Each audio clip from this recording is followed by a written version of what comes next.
I'm Dave Russell. We've got the newest project on the block. I loved listening to that last one. I didn't ask any questions because I know some of the answers, but we came into the camp, many, many years ago, and probably dates me back to 2002, that I bought a project called Glimmer. And from there, we took off and built the Black Fox project. And we did a merger and that sort of thing. But I was able to come back here in roughly about 2020, I guess it was. And we've got a new company and a new project. It was a merger between Pure Nickel and Explorer. And the Explorer end of it had the TPW project out of town. And I thought it was a great project. And we took it on, raised a bit of money, got Eric Sprott involved with our group.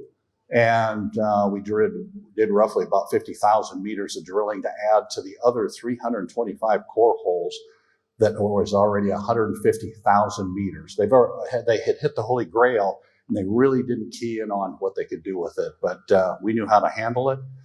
So what we did is we did a PEA study with P&E Consultants out of Toronto and had great economics to it. I put together a management team.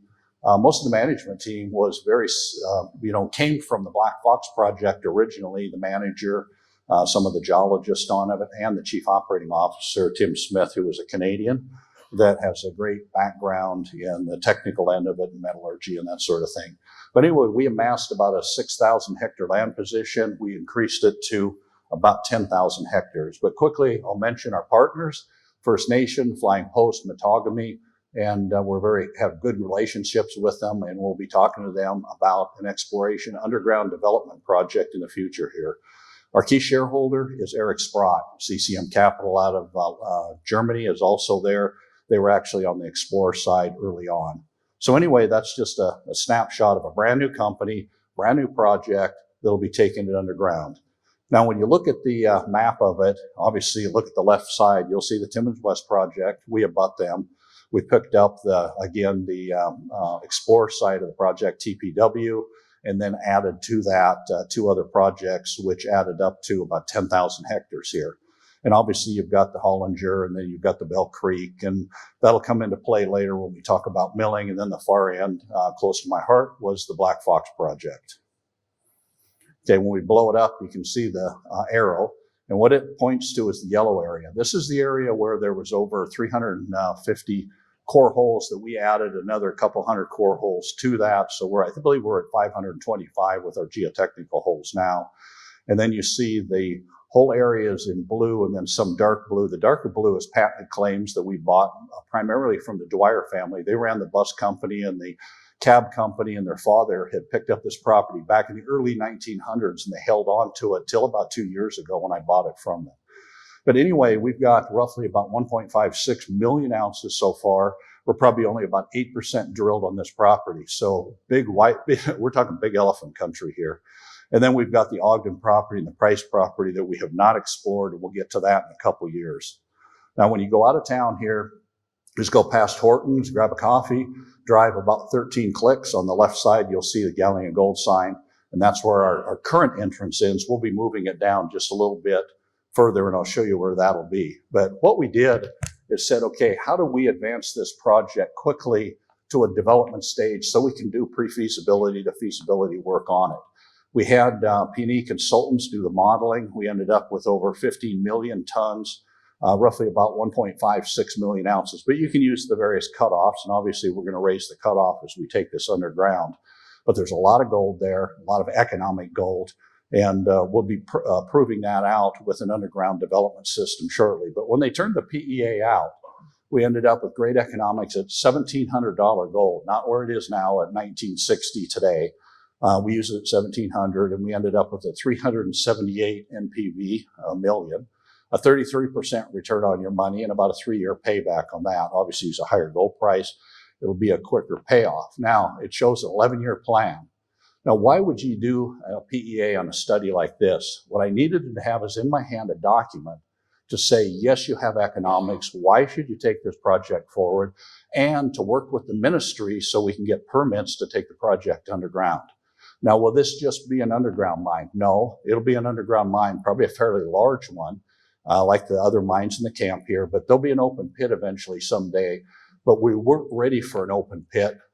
You'd have to build a mill on site if you're going to go for the lower grade, let's say the 1 gram to 1.5 gram range on the pit end of it.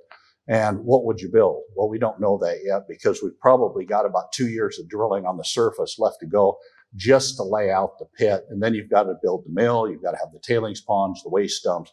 That's a lot of approvals for the ministry to take on. So we said, look, why don't we start with a small underground being, let's do a bulk sample first, 100,000 ton bulk sample, roughly about 22,000 ounces of gold, and prove that we can mine it environmentally, a good mining steward in the area. We can work with the First Nations, we can work with the ministry, and that would be the first template to get a mine underway. And then once you ramp it up, we're saying, okay, yeah, you can go to 85,000 ounces, but that's just a number and time to say, how do you build this project? Like I said, we've done it before. The NPV I mentioned was 378, but if you want to see what it is today, look down, say, toward 1900, 2000, we're probably at about 550, 560 million Canadian NPV at a 5% discount. So it says we got it. We got a good project going here. Okay, what does it look like? Okay, let's go up about 3,000 meters in the airplane and looking down. When you look at where it's called Mine Access A, Mine Access A is what's called the number 9 ore zone.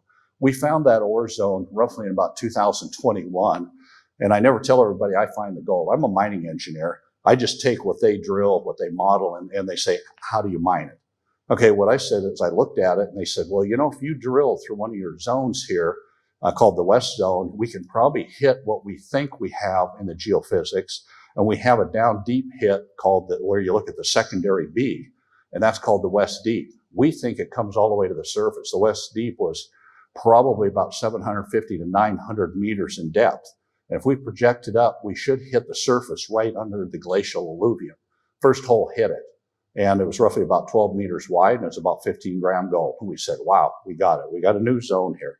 So what does it look like if I take the plan view looking down on these ore zones and I flip it up? This is what it looks like when you're looking east. These structures are running southwest, northeast, just like the normal camp within the south limb and the north limb of the Destor-Porcupine structural trend. And so what you look on the left side, you'll see access D, C, B. This is how they P&E at least set it up for now. Is that how it's going to be set up in the future? Well, that's to be determined after we do the bulk sample. So if you look over onto the right, you see the number 9 structure. This is the West Deep and the number 9 up high. And you can see it's actually enveloped with a square, and that's called the bulk sample area. We're going to take a ramp down, roughly a 4 meter by 4 meter ramp. We're going to do about 2,400 meters of development. We're going to come in alongside the ore body, and then we're going to re-drill a certain area on 12 to 15 meter centers. Now, why would we do that? Well, our experience tells us from the Black Fox exercise, we started with the glimmer ramp there. We took it down to the 260 meter level, set the platform along the ore body, and we drilled on 12 to 15 meter centers. Voila. The ore body showed up in a completely different configuration than what you drill from the surface. That's what we want to see. Did we drill it correctly from the surface? Then we go underground, we get alongside of it, we drill it again. Then we go in and test mine the ore body, and then we ship ore off-site to one of the mills in the local areas. It could be, Glencore's mill, it could be Bell Creek, it could be Newmont, it could be Redstone. We'll pick one and try to do business with them to test mill our ores about 9 to 12 months from now, and we'll have an answer. So then what we have is 3 data sets, one from the surface, one from underground, and one from real time that says this is what you produced, and these are the grades. And that's how you build mines. You start with data, and then you extrapolate from there, and that's what we're doing here. We're taking a big elephant, and we're taking one bite at a time through there, developing this project.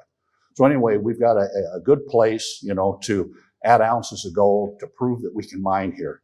Now, what I did originally when I came into the camp is I looked at the data set, and I took 1,000 meters on one side and 1,000 meters on the other. And this is what you would look at and say, okay, where's the ore? Where's the high grade? Well, what we had to work with is, if you look on the middle of the page where it says West Deep, you see 9.2 grams at 11 meters, 5.4 at 11 meters, 8 grams at 15 meters. That's the deeper zone. This is where the geologists then projected it to the surface and said, right below the glacial alluvium, we should hit it. and the first hole hit it. And like I said, that was a very good hole. And the core on the right side, you can see it, say from WC 21-173, then you see WC 20-82. That means it was drilled 2020 and 21. And then down below it says 10-30. That was 2010. So I can't take all the credit. The guys from Explorer did some pretty good homework back then when they were drilling the deeper zones. They just hadn't keyed in on that this was a volcanic unit, a sediment host, and it was different than the core feldspar porphyries.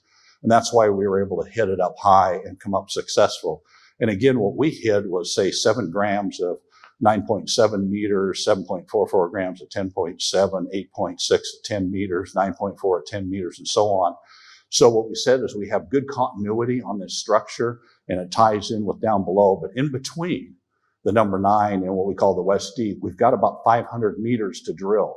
And to drill from the surface, you know, it's kind of like shooting down in a haystack and trying to hit something that's down below on the treasure chest. You can't quite get there. So we said, okay, let's get underground. Let's develop alongside of it. We'll slowly take this structure to depth. And eventually we'll have a shaft. We don't know where the shaft will go, but we'll actually be putting one in someday. So what P&E consultants, you know, we don't reinvent the wheel. We went to our next door neighbors right next to Timmins West, the Pan American Silver operation there, the original Lakeshore that Tony McCooch was working on when I was working on Black Fox. They have the Timmins West project, Thunder Creek 144 Gap. We used the same template and overlaid it on ours. And we've got, say, instead of 3 structures, we've got 9 right now. And I'll talk to you at the end here about a 10th structure that we have found that we've got to further. And you see in the yellow, that's where it's laid out.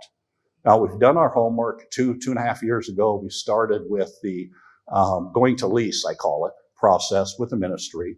And that cost us about $400,000 in 2.5 years. The most complex survey they said they've done in recent history, where it had to incorporate Highway 101, the power line, the gas lines, everything that came through right through the middle of our property. We got done and we went to lease. So we've got patented property and we've gone to lease so we can actually take this through permitting. We've done our homework with the, say, the compliance, the air and noise, the baselines for aquatic studies, flora and fauna. We've done everything with Blue Heron. We've done our studies with Night and Peacehold. We've done a lot of work with Nordman to put the documents together. We're 90 days from delivering the documents and the plan to the ministry. And the ministry will take a look at it for 30, 45 days. They'll have comments to come back. But this is to take the project underground. And so when you come out to the site, you won't see the new entrance there where it says entrance. We're just back to where it says Timmins 13 kilometers. Right about there is where our turnoff is. We'll be putting a new turnoff in. There'll be a turn lane there to go in there, and we'll put the core shack, the assay lab, the mine dry, the mine rescue facility, mechanic shop will go in one area, and then you see a road going over to the area where it says portal and stockpiles and that sort of thing. It's really what you call a box cut. We've got to actually lay the walls back, you know, with some excavators and get down to where there's hard rock. We have no outcrops on this property. So geologically, a geo cannot walk on the property and find a rock to say, you know, what kind of rock unit you're in. It was found through geophysics and wildcat drilling. So anyway, once we lay it back, we'll start the ramp system down, and we'll be bidding it out and using a contractor, and we'll bid it to the normal contractors from Sudbury, from Timmins, in the local area here for the work. Okay, this is the ramp, roughly about 2,400 meters of advancement, 4x4 ramp going down. And you see where it's coming along, the fabric of the 9 structure. We picked an area between the 145 and 85 meter level. We'll set up 4 blast hole open stopes. We'll drop roughly about 86,500 tons. We're asking for a permit for 100,000. So if there's a little bit leeway over, that's fine too. Gold grade will be 8.13. Recovered will be about 7.2 when you get done with losses underground, mill losses, and recovery losses. So out of the 22.6 thousand ounces of gold, we should be selling right about, we'll say, 20,000 ounces of gold. Okay, the next one here, hopefully this works. Okay, there's a counter down on the bottom left screen. You can see where we came out of the box cut for the ramp. It's being developed, and it swings around, and you can see the muck bays, the cutouts, the diamond drill stations, the purple areas, the vent raises that will be added together. So we've done more of what I call pre-feasibility cutout work. within this section of the number 9 that would be test mining. Then you'll see the actual blast holes in green come up. There's number 1 stope. The lower left will be number 2. And then you go back up to the next level, we'll drop the 3rd stope. And these will be backfilled with cemented fill when we get done. You see the 3rd stope, and then on the left lower side, you'll see the 4th stope come out. So what's it cost to do this? It costs roughly anywhere from $3,200 to $4,500 a meter, depending on what you're doing, on which piece of it. But roundabout way, let's just use the figure 25 million. So it's not cheap. Do we intend on making money on this? Yes. So we'll learn a lot of things from here. We'll be able to get ourselves set. We'll be able to learn what the cost of driving the ramps are, what the access in, what it costs per ton to mine. We'll actually know what the overall grade is. How did we drill it from the surface? We say we've got an 8.13 grade. Recovered should be about 7.1 or 2. Is that true? Well, we'll find out when we get down, and at the end of the day, we should make some money. So we deduct from the actual gold that you sold, what you produced, from the cost of it, you should have about 18, 20 million left in the bank account. Well, what do you do with that? Well, my vice president here, Lisa Buchan, is raising her hand. I want a bonus. I want a bonus. Well, we probably do a little bit of that, but we'll put it back into the mine, both surface drilling underground, and we'll keep advancing underground.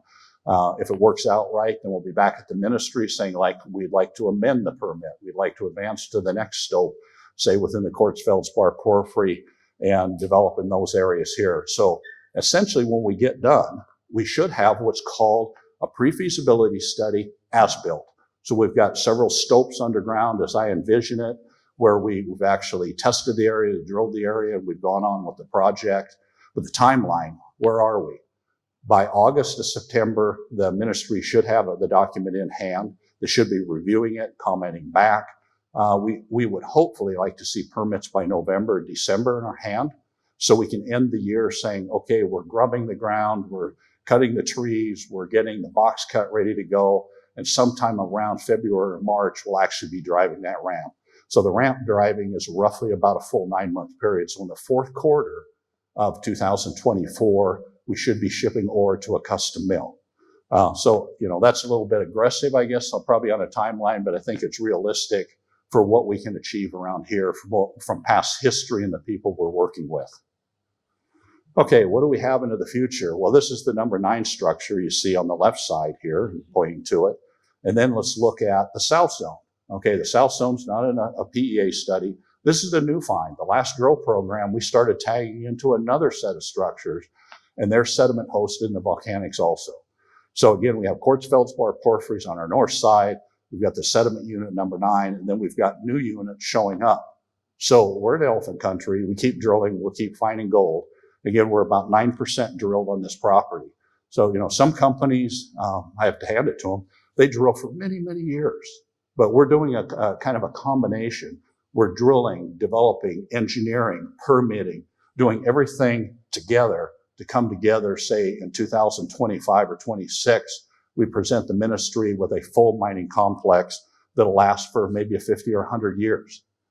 So we're in I tell everybody we're in a premier jurisdiction. Timmins is gold. I mean, it's just amazing the amount of gold that's been mined here and produced, and everybody's still finding a lot of gold. The PEA supports moving this project forward. We have great exploration.